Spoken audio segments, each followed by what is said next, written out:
Good morning and welcome to Health Matters with the Medicine Center Pharmacy. I am your pharmacist, Paul White. We're glad you joined us. Before we begin, I'd like to thank our sponsor, Aultman Health Systems. Today, Brad and I are broadcasting from our administrative offices, and our special guest is Dr. Brandon Liebau and with Aultman Medical Group, Medicine of Stark County. Good morning and welcome to the show, Doctor. Thanks for having me. All right. We'd like to remind our listeners this morning that today's program is available on our podcast. It can be downloaded from the App Store on your mobile phone. Just look for Health Matters with the Medicine Center Pharmacy, and you can listen to any of our programs anytime, and we'd love it if you could subscribe. Aultman Medical Group Family Medicine of Stark County is certified in family medicine to help patients and families make the right healthcare decisions in continuing and comprehensive manners. Dr. Liebau specializes in pediatrics and primary care, and today we're going to be discussing important pediatric topics. Okay. Welcome to the show, Dr. Liebau. Please tell us a little bit about yourself and your history with Aultman. Yeah, so I'm actually a local kid. I grew up not too far from here in Jackson Township. Hmm. And then I went down to Columbus for college, medical school, and residency training at Ohio State, where I trained in both internal medicine and pediatrics. So here in my current practice, I see all age ranges from newborn to geriatric. I just started this position about a year ago, where here at Aultman Family Medicine of Stark County on North Canton on Whipple Avenue. Currently, he's taking new patients and taking patients of all ages, including young children. So, why should I take my child to see a doctor when they have always been healthy? It's a good question. It's really important to bring your child to the doctor for just regular wellness visits. When your child comes to see the doctor, we're assessing things like their growth patterns, their nutrition, play, their school performance. We assess for not just their physical health, but their mental health, their social well-being. And we are looking to make sure that, kids are developing appropriately. We're screening for maybe some health issues that may be developing under the surface, may not be as prominent as a cough and a cold, but maybe there's something that affects their education, their overall well-being. And those may be things that parents don't know to look for, may not be able to recognize, and it really takes the expertise of a doctor to look into those things. Most children get a clean bill of health, and that's great. And it's just good to just have those good check-ins with a doctor. So, how about this? Should I take my child to the doctor when they're sick? Also a good question. I think it really comes down to how severe the illness is. What is the parent's comfort with the child's illness? I think there are a couple of situations where they should absolutely see a doctor. One is if your infant, so a newborn child who is 2 months of age or less. Any child at that age who has a fever, it's considered actually a little bit of an emergency for that child. The reason being is that excuse me, there's higher risk in that age for a serious bacterial infection, things Hmm. like meningitis, pneumonias, things that can be life-threatening for that child. And they should be seen by a doctor, even a doctor in an emergency room. After that age, things that are really common are viruses. They can cause fevers, kids to feel really lousy. Maybe they don't want to eat and drink as much. And depending on the patient's comfort level or the parent's comfort level, how severe that kid is, maybe parents are comfortable managing that at home. But if they are seem more severe, this is outside of the parent's comfort level, they should absolutely see a doctor because maybe there is something more serious going on. Or the doctor may have some treatment recommendations to help that kid feel better sooner. And certainly, if there is any questions, any concerns, if you're unsure about anything, call your doctor. Before we go on, I want to comment on something that I hear too much in the pharmacy real quick, and I wanted to get your response. I cannot tell you how many people come into the pharmacy and we recommend they talk to their doctor, and they're like, "I don't have a doctor." So can you talk about how important, especially for a child or infant, it is to have a regular physician that is checking in on your child and knows your child?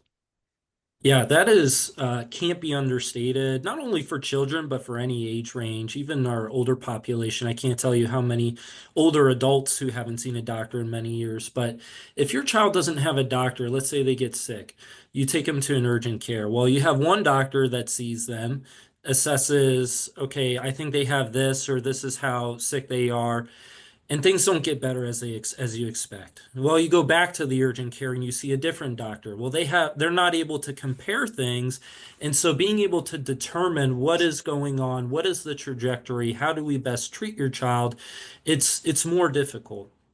When you have a regular doctor, he or she is able to compare when they first saw you to the next time, and maybe the next time they can try different treatment options. And the quality of care, the comfort of that care, your trust in that doctor is going to be far superior when you have a a doctor that you're seeing on a routine basis, even for things like an acute illness, like a respiratory infection or bacterial infection, something else.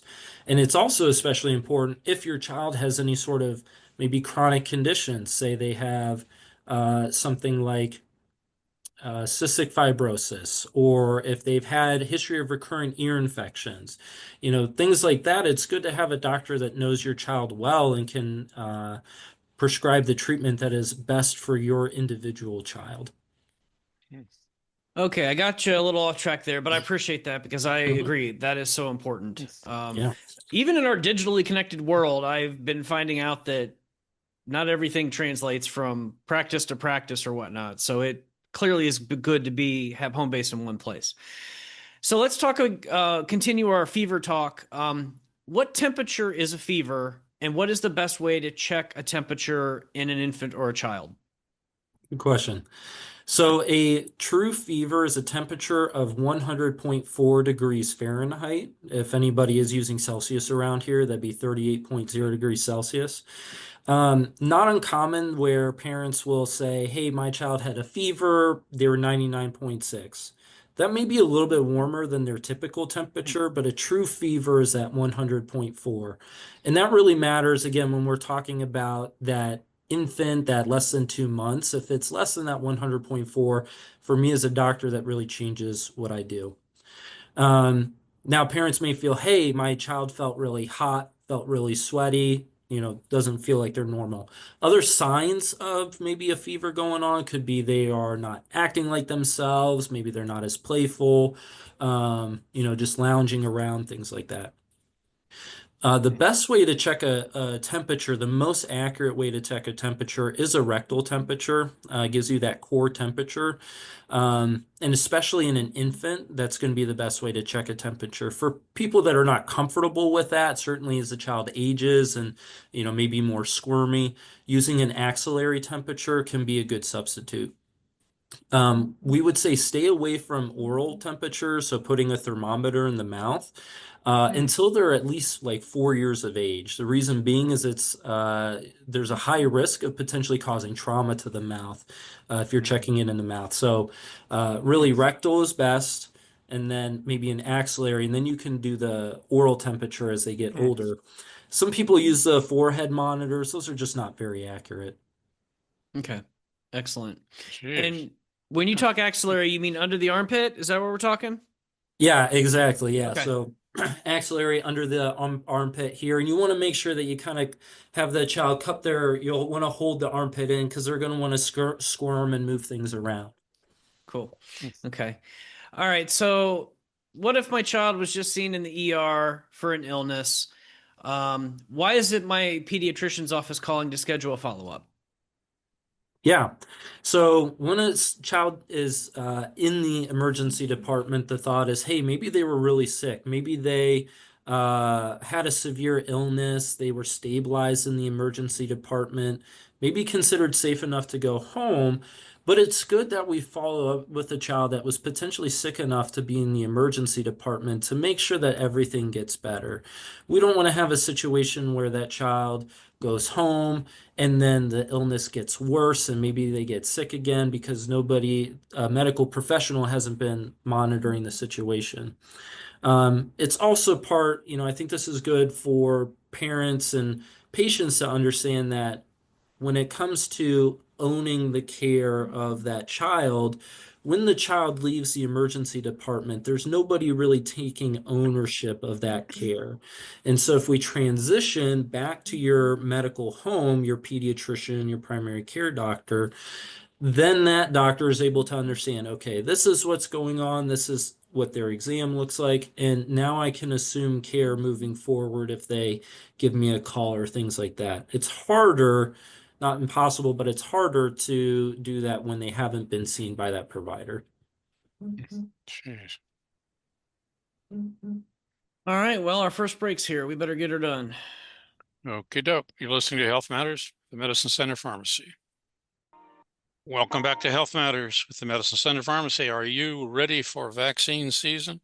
Stop in or schedule your flu, pneumonia, COVID, or shingles vaccine online at medshoprx.com. Are we still doing the flu, Brad?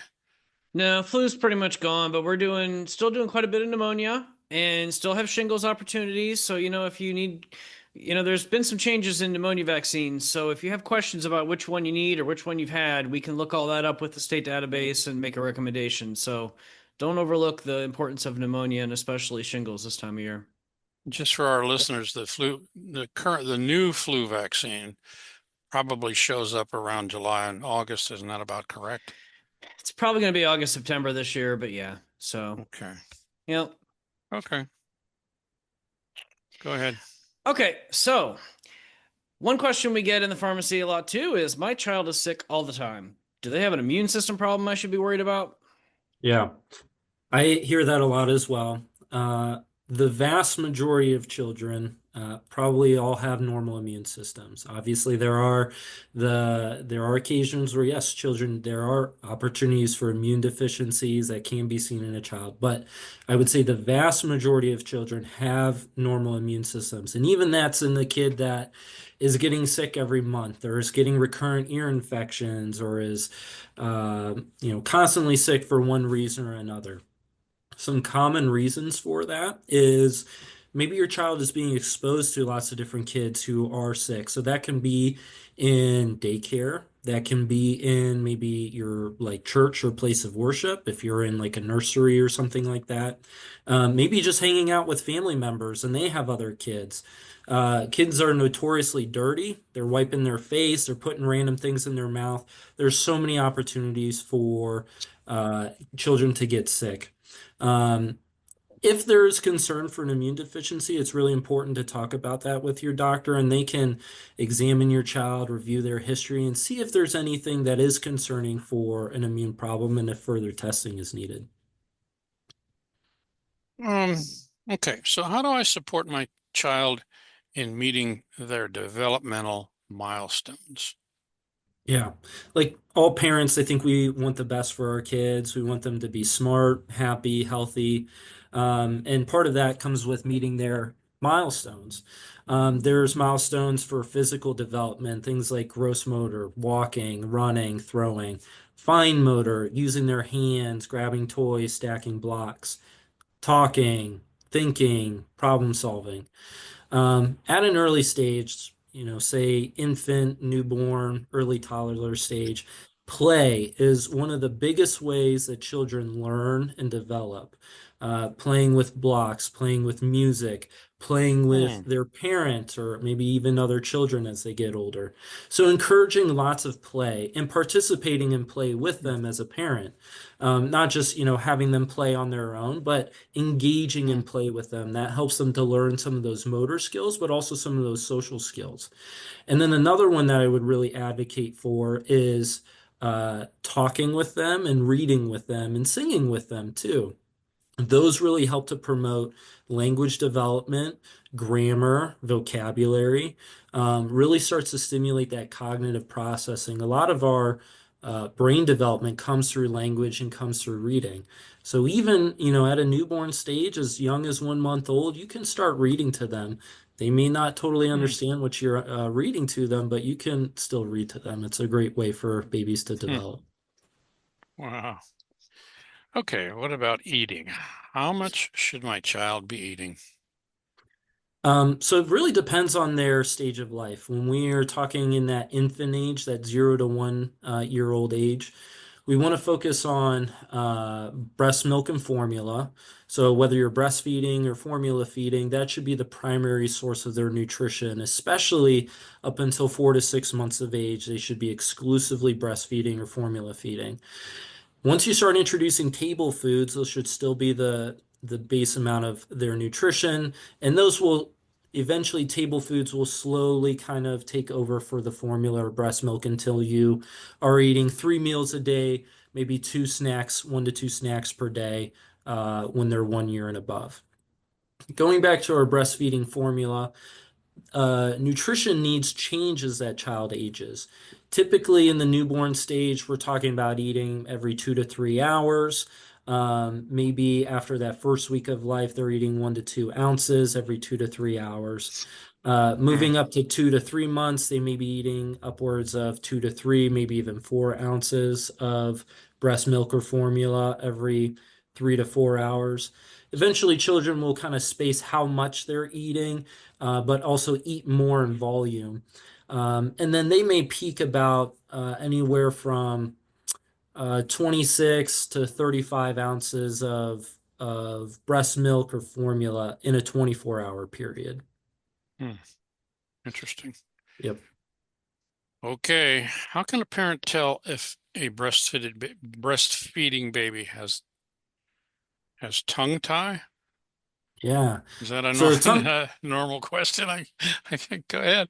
It's a question I get all the time, actually. So tongue tie has been something that has been, I feel like going around on the internet, going around social media and in mom circles. And so tongue tie is a potential condition where if you look under a baby's tongue, they may have a frenulum or a little strip of tissue that attaches from the base, the floor of the mouth to the bottom of the tongue.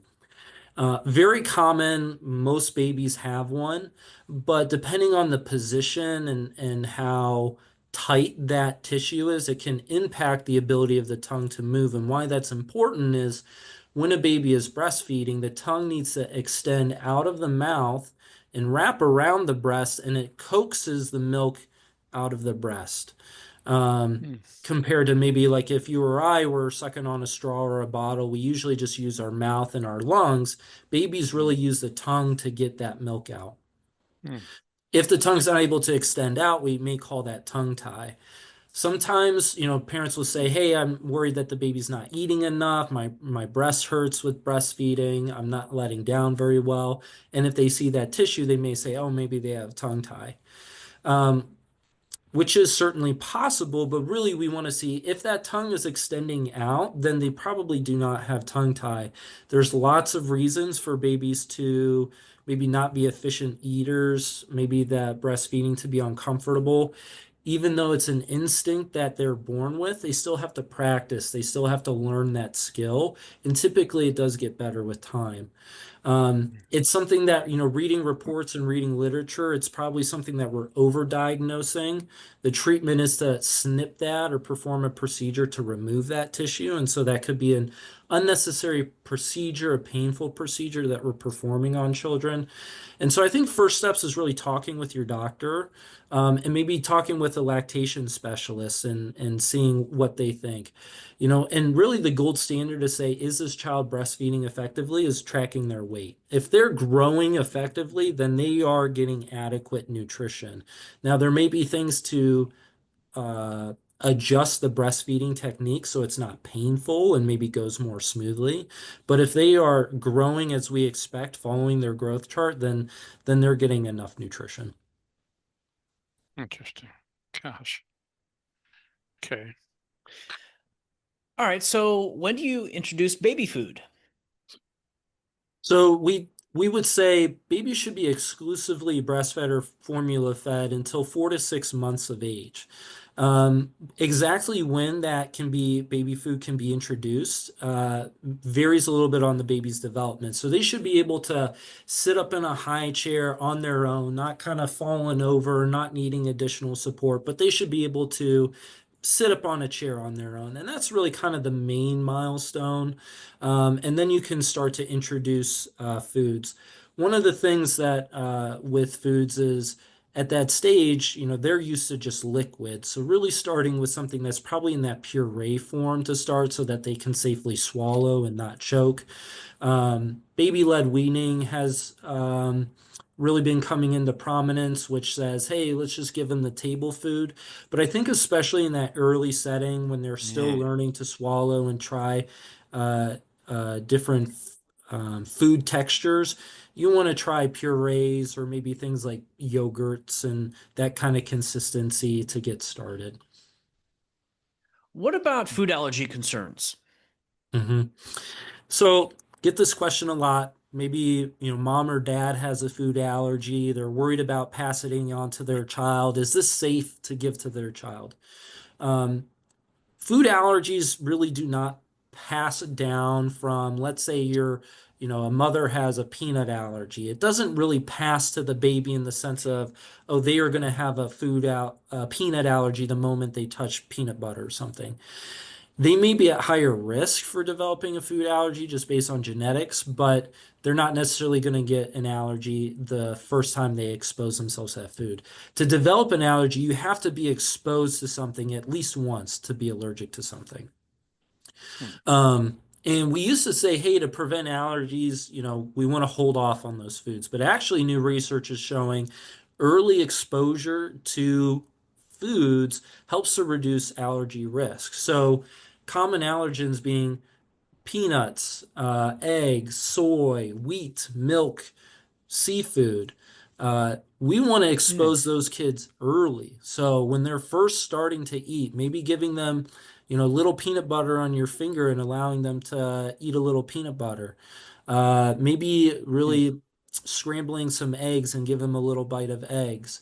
Maybe some wheat products like a little piece of bread. Exposing those foods to them early has actually been shown to mm. reduce the risk of allergy. Jeez, it's amazing. Are we on the bottom of the hour, Brad? Yep. Okay, it's time for our second break. It is the bottom of the hour for time for the news. Thanks for joining us this morning on Health Matters with the Medicine Center Pharmacy. Welcome back to Health Matters with the Medicine Center Pharmacy. I'm your host and pharmacist, Paul White. This morning, we're talking to Dr. Liebau with Aultman Medical Group Family Medicine of Stark County. All right, doctor. Another question for you. Should I circumcise my child? Will it cause harm? Yeah, this can be a really challenging decision for patients, or for parents, I should say. And it's a good question. And unfortunately, to make it clear as mud, there's no right answer to this. The American Academy of Pediatrics doesn't take a particular stance on whether children should or should not be circumcised. They really leave this up to the parental decision. Some reasons that people may choose circumcision may be, cultural. In all honesty, it may be something that the dad has received, and so for similarity's sake, it's something that they want their son to have as well. Some people, we mentioned cultural, religious. There may be other personal reasons for it. There have been some studies on maybe some potential health benefits that come with circumcision. Maybe not enough to sway that we say everybody should be circumcised. Again, the American Academy of Pediatrics really leaves it up to the parent. But there have been some research to show that circumcision may decrease the risk of urinary tract infections in men. And when that child becomes sexually active as they age, could reduce the risk of a sexually transmitted disease. Hmm. Um, Thinking about regional variations, the United States, unlike the rest of the world, does have a high rate of circumcision. Upwards of 80% of men in this country are circumcised, and that does vary a little bit by race. Whereas globally, actually, it's less common. And so that may be a factor too. Maybe somebody has immigrated from another country. Maybe had a different experience. So, or, living in this country, they may want their child to have an experience that's similar to other men in this country. When it comes to harms, circumcision is very safe. Probably the biggest risk is maybe there's a cosmetic outcome that the parent was not desiring, and a revision can be performed by a urologist to help get a certain cosmetic look. Some parents worry about, sexual function or sexual satisfaction. We're not seeing any evidence to show that circumcision impacts that in any way compared to people who are uncircumcised. So what is safe sleep to avoid SIDS? Yeah. So Safe Sleep is a program, you know, uh, a public health initiative to help children sleep safely to avoid SIDS, which is sudden infant death syndrome. And that's a condition or a situation where a child just dies suddenly, an infant dies suddenly, typically in their sleep for no explained reason. We can't find, there's no evidence of trauma, illness, or other reason. And we found that, hey, maybe certain sleeping patterns increases the risk of this sudden infant death syndrome and perhaps increases the risk of suffocation during sleep. Now, there's been lots of different approaches to sleep over the years, and currently the way that we approach sleep is through the ABC. So A standing for putting the patient alone in a sleep situation. They should not be co-sleeping with the parent either on their chest or in a crib. Hmm. And then placing B stands for on their back. So all infants should be laid on their back when they go to sleep. And then C is in a crib or bassinet. Again, that kind of ties in with sleeping alone. They should be alone in a crib or bassinet. Um, when we think about alone, that also means no toys, no blankets, no bumpers. They should be in a crib with appropriately spaced slats so they don't get stuck or don't lean up on Hmm. that and cover their airway. And by following the ABCs of safe sleep, we've seen reduction in that sudden infant death syndrome. I understand it can be really challenging when, babies just don't want to sleep and it seems like they just need to rest on mom and dad. As much as you can, following those ABCs of safe sleep is going to be the safest for the child. Um, and will also Hmm. help to establish a good sleep pattern so that you can, as a parent, get good sleep as well. I can remember when my children were very, very young, getting up multiple times in the middle of the night while going in there to make sure they're still breathing. Okay. Yeah. Yeah. So my infant, I'll add a couple of things because sometimes I've had parents say, "Oh, my mother, the child's grandma said, hey, put them on this, foam wedge, or hey, they should actually be laid on their stomach."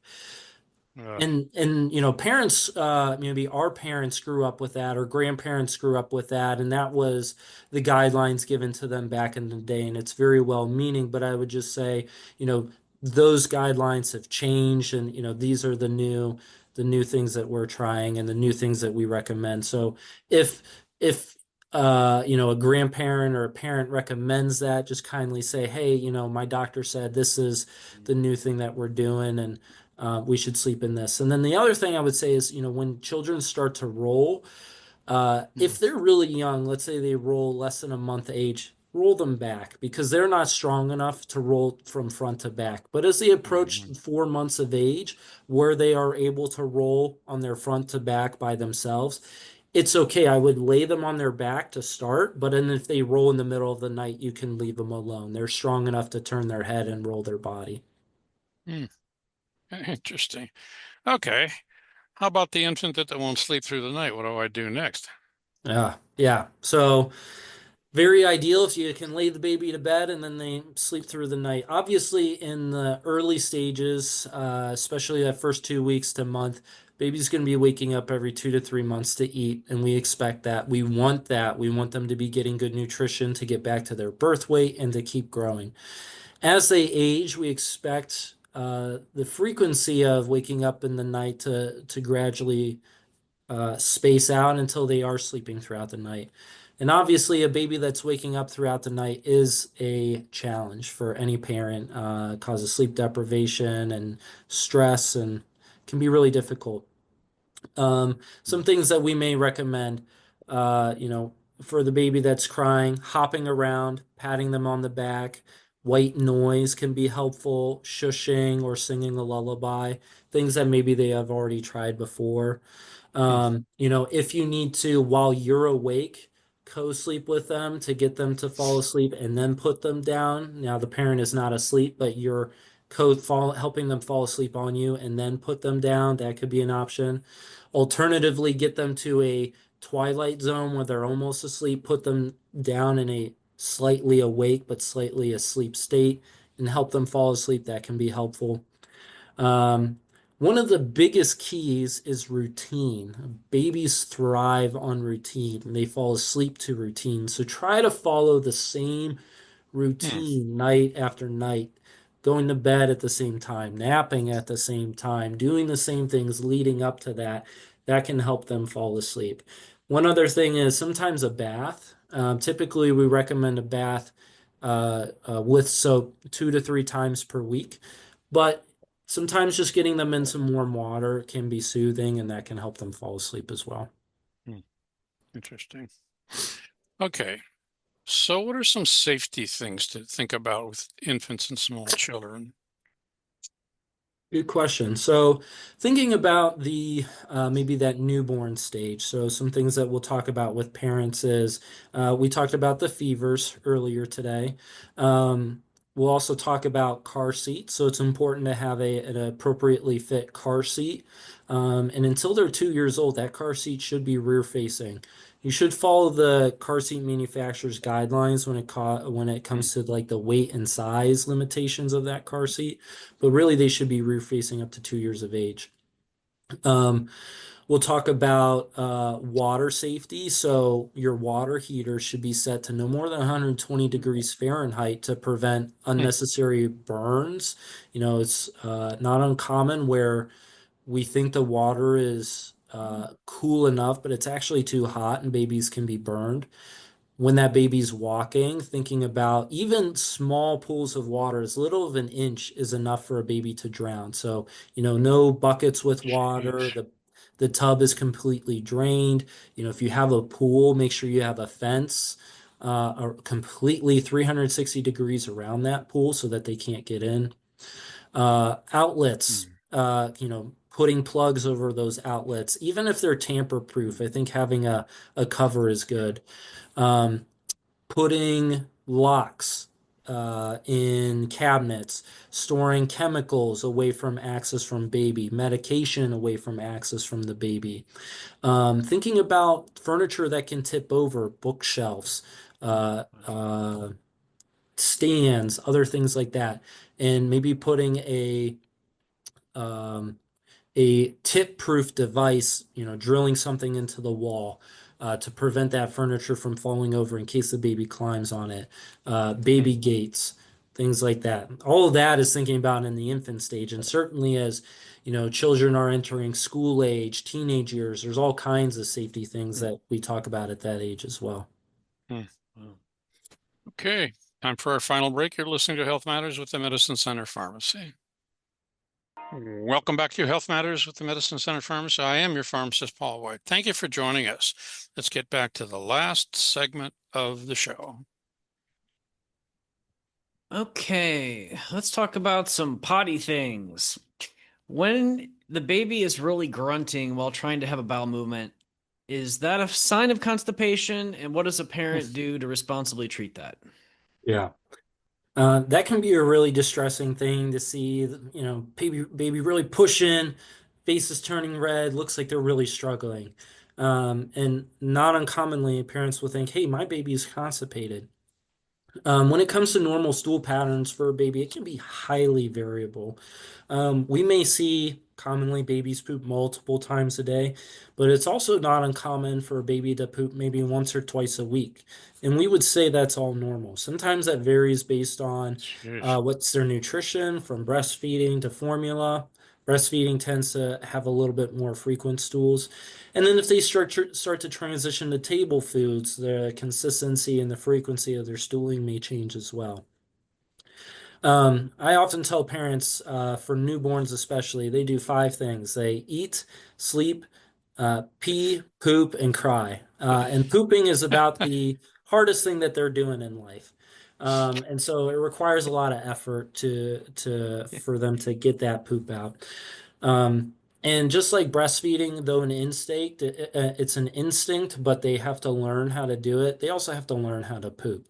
So it requires a complex coordination of relaxing and pushing, and the babies are learning to coordinate that. And so sometimes they're not efficient with that process, but with time, they get better and it requires less effort. Um, some things that may be concerning for constipation would be if their stool is really hard. Maybe if it's firm, lumpy, pebbly, that may be concerning for constipation. If there's blood in the stool, that can be a concern, or if there's tearing around the anal area, that could be concerning for constipation. Maybe if the baby's not eating well and we're having some of these things, that can be concerning for constipation.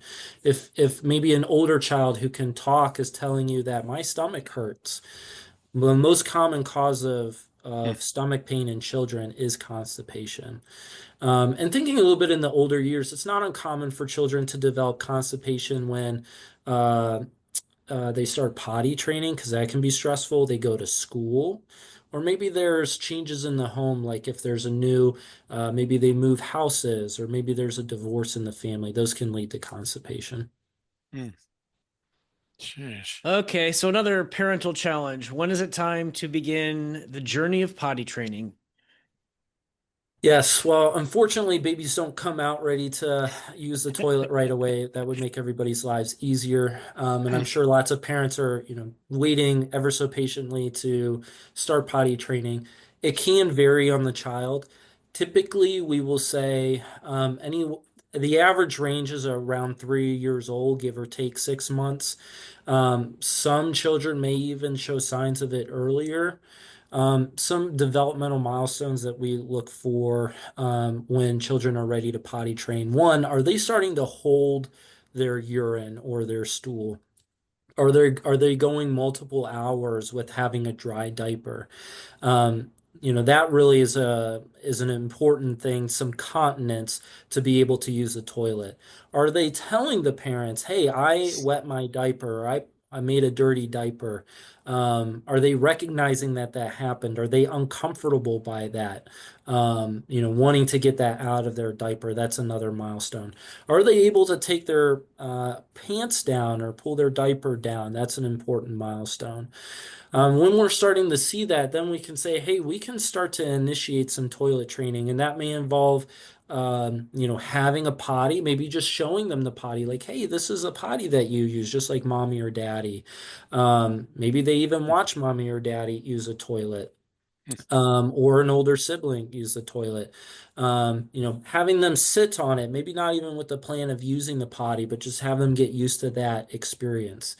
And then, teaching them like, hey, this is where we're going to go to the bathroom, or if they go number one or number two in their diaper, put them on the toilet and teach them like, hey, we're going to get the rest out, or we're going to practice. This is where we do this. Children may resist, and that's okay. We don't want it to be a miserable experience because that delays potty training. And so if they're not ready for it, it may be a time to, take a step back and revisit a few months later. What about the inevitable trying to soothe the crying baby? What are some tips there?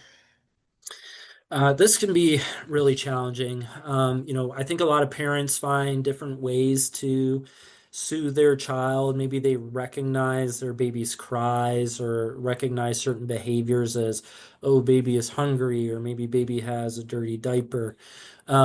Again, I think common things similar to sleeping that also work with crying, bouncing around, singing, talking to the baby. Swaddling, especially at the young age, that 0 to 4 month age, swaddling can be really comforting. Skin to skin contact at that early age can be really comforting. Um, Pacifiers, if parents are wanting to use pacifiers, that can be the sucking. Just that pacifier sucking motion can be helpful. Certainly if it's their eating time, is like, hey, is it eating time? Going through your checklist. Is it time to eat? Is it time to change the diaper? Um, are they hot? Are they cold? Are they sick? Is there any sign of pain? Sometimes, if you can't figure things out, undress the baby because maybe there's a rash, maybe there's an injury.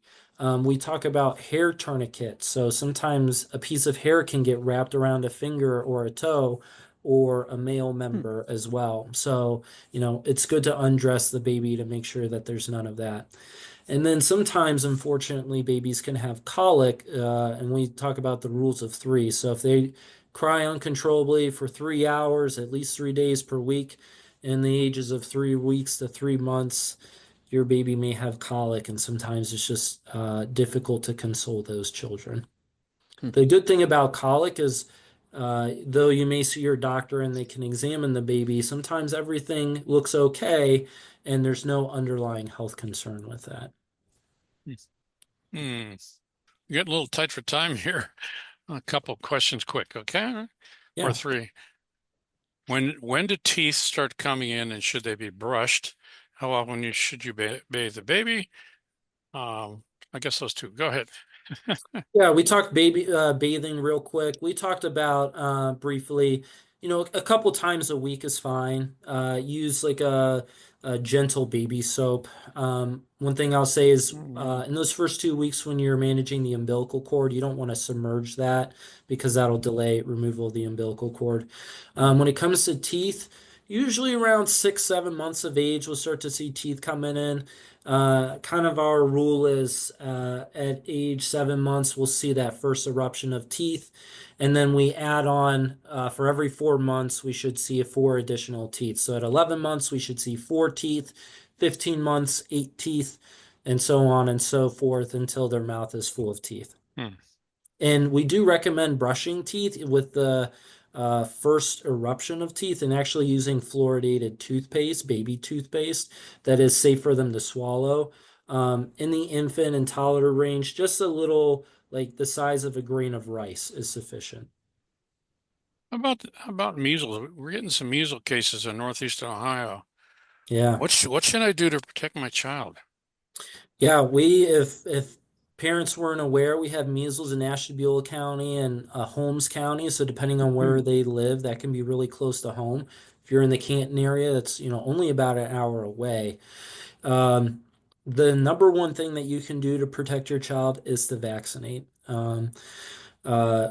As of the early 2000s, we had said, hey, measles is eradicated in the US. Now, there may be pockets of outbreaks here and there, and we still say they're eradicated, but based on the number of cases in this country, this may be the year that the US loses the eradication status. We may say that Hmm. measles is no longer eradicated in this country.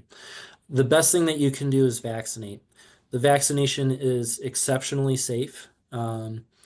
There's parents will produce lots of concerns about autism, mercury, different Mm, other products in there. We've heard those concerns. We've removed mercury. We've removed lots of mm, different, preservatives that families are concerned about. And there is no data to support that MMR or any other vaccine causes autism or any other developmental concern. So vaccinate your child. mm. How are we doing, Red, for time? Well, we're tight. So, doctor, any final words and how patients or parents can get in contact with you? Yeah, I would say so. I am taking new patients. I'm at the Aultman Medical Group or with the Aultman Health System. Our office is called Family Medicine of Stark County. Our phone number is 330-499-5600. I'm taking new patients, including the newborn age. So if you're pregnant and looking for a pediatrician, or if you have a child Mm, and looking for a new doctor, I'm happy to see them. We also have other providers in our office that are taking new patients and seeing children as well. mm, Um, One thing I'll say, so I gave a lot of advice on here, and this is very general advice. This is for the general population, but maybe your child has specific circumstances that maybe not everything applies. So I think, it's always great, like we said before, have a pediatrician or a family doctor that you trust, that you can go to who knows your child's and their health situation, their living situation, and can give you individual recommendations that are just right for your child. Now, that may be based on the traditional guidelines and things like that, but maybe there are some tweaks that is right for your child. So one, always talk to your doctor if you have questions. Two, if you do decide to, browse the internet for some information, it's good to find good resources. I would say always be cautious, especially cautious on social media. There's a lot of inaccurate or false resources. Other internet resources, you have to do your due diligence. One that I really recommend to parents is a website called healthychildren.org. This comes from the American Academy of Pediatrics. It's a website that is designed for parents in a way that they can understand and covers all these topics and more that we talked about today. Okay. Hey, thank you, Dr. Liebau. We really appreciate you coming on and talking about all these things. We get questions like this in the pharmacy, Thanks for having me. Yes, sir. Thanks to Aultman Health System for our listeners joining us on Health Matters with the Medicine Center Pharmacy of Health a Week. We'll see you again next Friday right here on News Talk 1480 WHBC. Thanks, Doctor, very much. Thank you very much. Great program. Bye. Have a great day. You too.